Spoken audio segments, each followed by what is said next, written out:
ouvintes, internautas, satisfação imensa participar aqui mais uma terça-feira do quadro Check-up no Rádio, com temas relevantes na saúde do idoso e para quem quer viver muito e com qualidade. E você pode interagir conosco, 99205-3030, 99205-3030, esse é o nosso contato para que você possa mandar mensagem aqui para o Dr. Belísio. Dr. Belísio, é verdade que muitos idosos com depressão nem sabem que estão doentes e que muitas vezes essa doença aparece mais com dor no corpo do que como tristeza? Isso é verdade? Muito bem verdade. A depressão em idosos ela não se manifesta na sua maioria das vezes, ou boa parte das vezes, com sintomas melancólicos, de tristeza, de choro, né?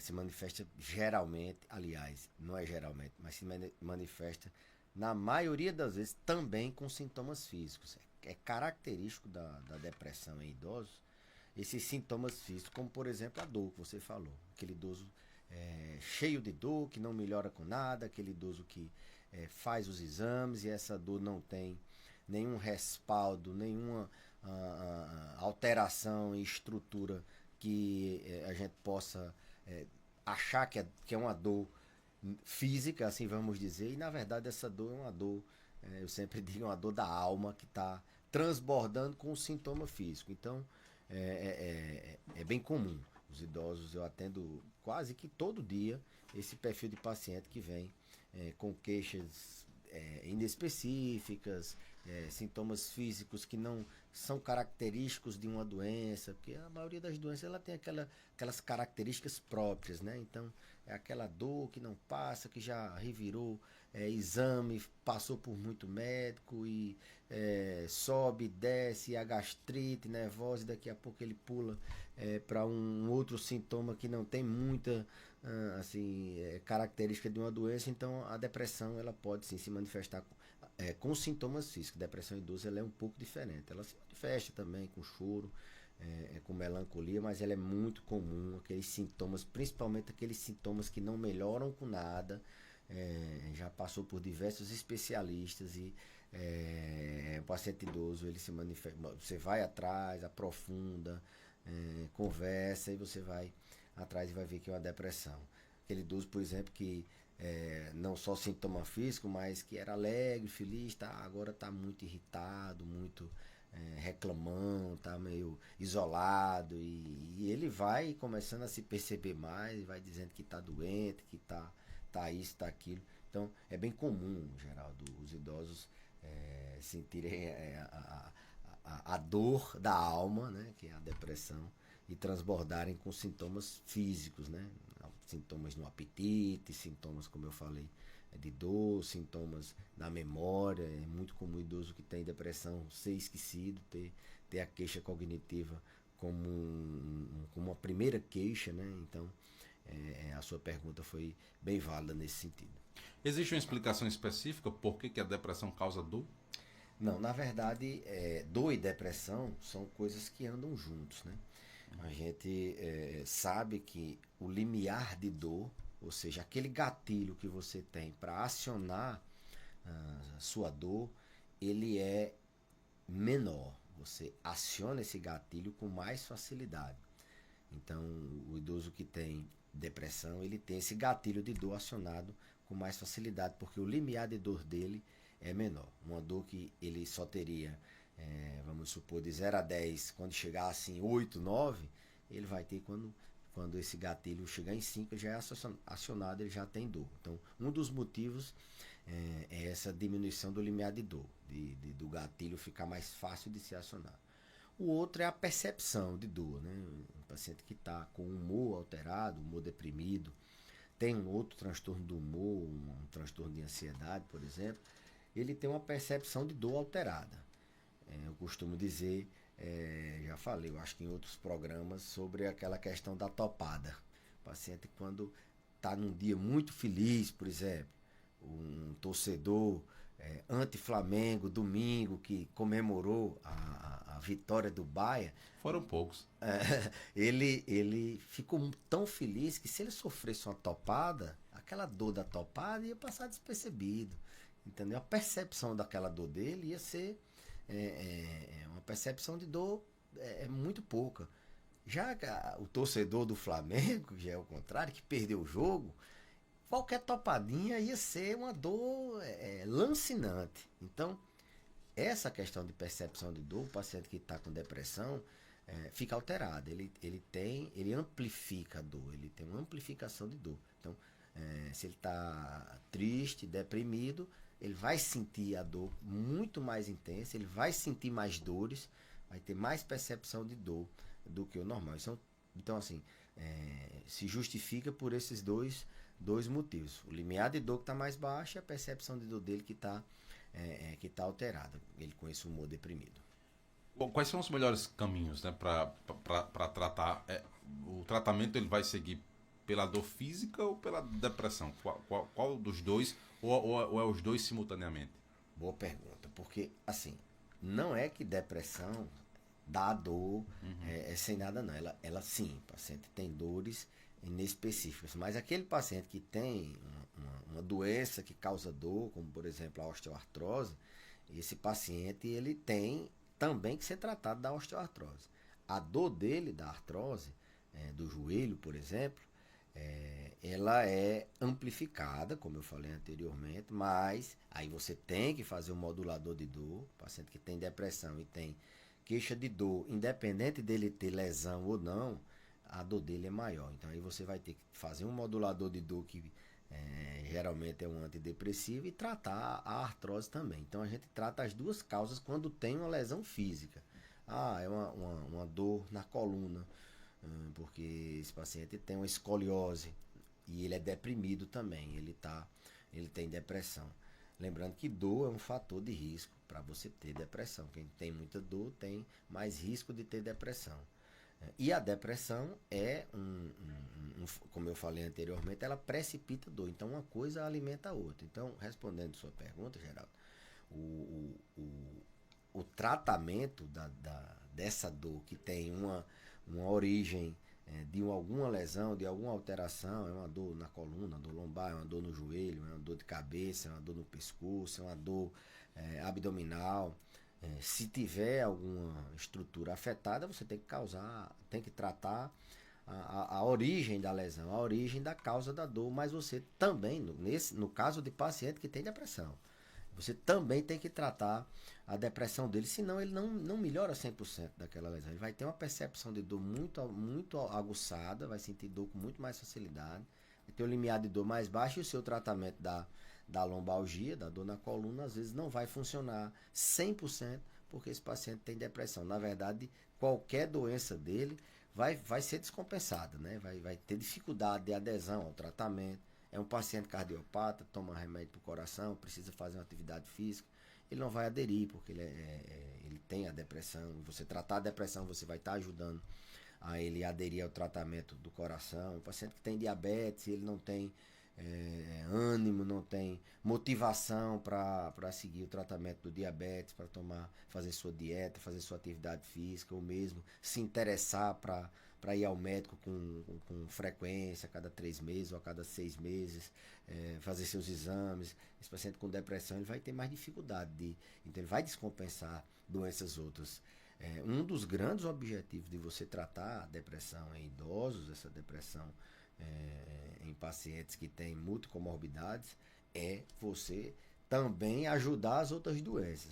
Sabido, a literatura demonstra isso com grande robustez, que os idosos que têm depressão, eles têm um desfecho em qualquer que seja a doença, desfecho numa doença cardiovascular, desfecho numa doença metabólica, muito pior. Ou seja, um idoso que tem uma doença cardíaca e tem depressão, e o idoso que não tem depressão, esse que tem depressão, ele vai internar mais, ele vai morrer mais, ele vai ter dificuldade de quando internar, de ter alta, ele vai descompensar mais vezes, ele vai ter intercorrências clínicas, vai ter mais problemas durante a vida com aquele problema cardíaco do que aquele idoso que não tem depressão. Então, se você trata a depressão, você também está ajudando outras doenças, você está ajudando esse idoso a não cair, está ajudando esse idoso a fazer uma atividade física, está ajudando esse idoso a controlar bem seu diabetes, está ajudando esse idoso a controlar bem sua artrose. Então, a depressão ela tem essa interface com outras doenças,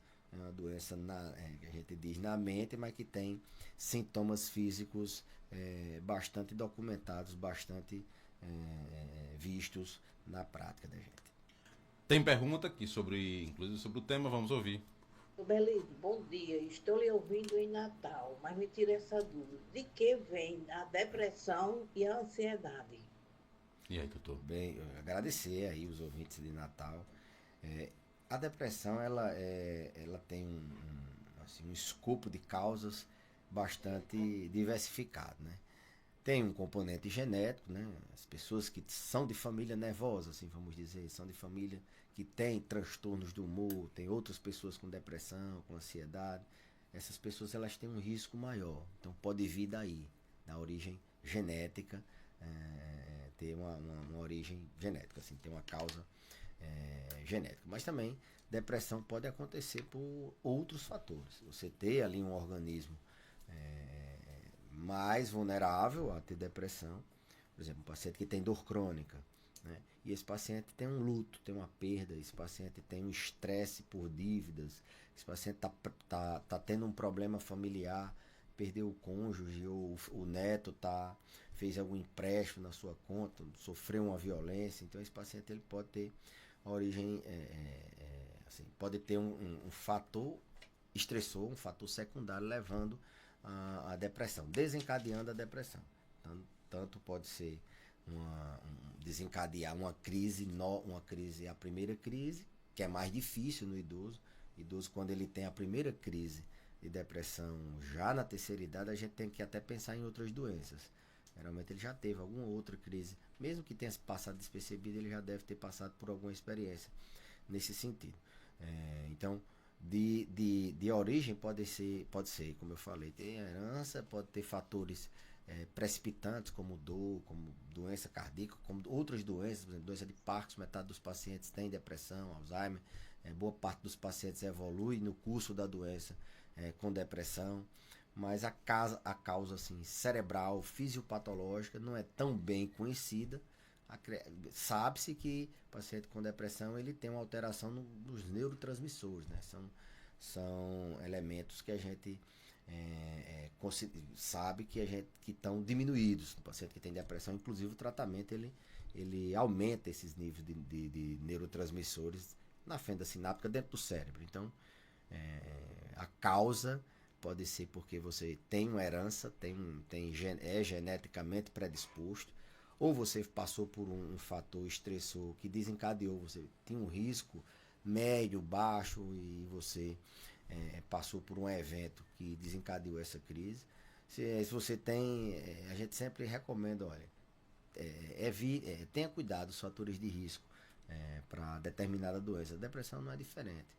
Tente se sociabilizar, procure ter vida social com a família, reunir com família, com vizinhos, na comunidade, participar das suas atividades religiosas. Hoje em dia a gente tem a internet. Isso é uma forma de você se proteger da depressão. O idoso se socializar. Idoso ter propósito. Ele ter por que eu vou acordar, qual é o meu sentido de estar aqui. Ele buscar um propósito. É só olhar meu neto à tarde, buscar meu neto na escola, ou aguar minha plantinha, ou fazer um curso de pintura. Ele ter propósito. Isso protege ele da depressão.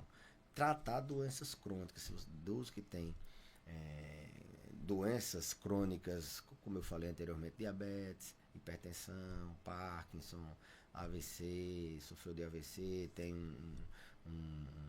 uma dor crônica, ele tem que tratar essas doenças, que essas doenças elas precipitam o idoso ter depressão. Então, combater os fatores de risco já é uma grande proteção. A gente blinda mais o cérebro para evitar de ter a depressão no idoso, que, como eu falei no início, ela não vai se manifestar, ela não é tão fácil de identificar pelos familiares, porque se espera que o idoso chore, fique triste, melancólico, e não é bem assim. Ele vai ficar calado, irritado, vai se afastar, vai se isolar, vai vai ter sentimento de desvalia, vai ter queixa de memória, vai alterar apetite, vai diminuir o ânimo, né? Ele vai perder interesse por atividades que ele gostava de fazer anteriormente, mesmo sem chorar, mesmo sem demonstrar, assim vamos dizer, melancolia. Então são inúmeras as formas de você evitar, de você ou de você não evitar, né? Você pode ficar sedentário, não ter propósito, não buscar uma socialização, não cuidar das suas doenças crônicas, você tem um risco maior de ter depressão. Tem pergunta aqui com os nossos ouvintes, a nossa ouvinte Ranilda Aurora. Vamos ouvir. Bom dia, doutor Belísio. Bom dia, Geraldinho. Doutor Belísio, me tira uma dúvida. A pessoa que muda de comportamento, do nada, basta só uma palavra para mudar de comportamento. Isso pode ser depressão? Me explique, por favor. Pode ou não pode? Pode. Eu acho que ela quer dizer assim, de se irritar com facilidade, né? Acredito que sim, viu? Se afobar, né? O paciente perder as estribeiras de uma hora para outra. Pode.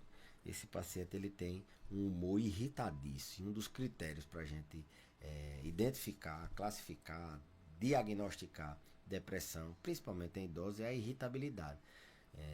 Inclusive na consulta a gente pergunta, ele tem se afobado com facilidade ou ela tem ficado irritada. Doutor, ela sempre foi um pouquinho irritada, mas ultimamente tá demais. Então ela se transforma de uma hora para outra se a gente contrariar ou pelo mínimo motivo, pelo motivo mais banal possível, ela ou ele fica irritada, meu avô, minha avó, meu pai, minha mãe. Então, sim, pode ser um sintoma que esse paciente está tendo depressão. Inclusive, irritabilidade crônica, aquele humor negativo, irritado, por muito tempo, é um tipo de depressão que a gente chama de distimia.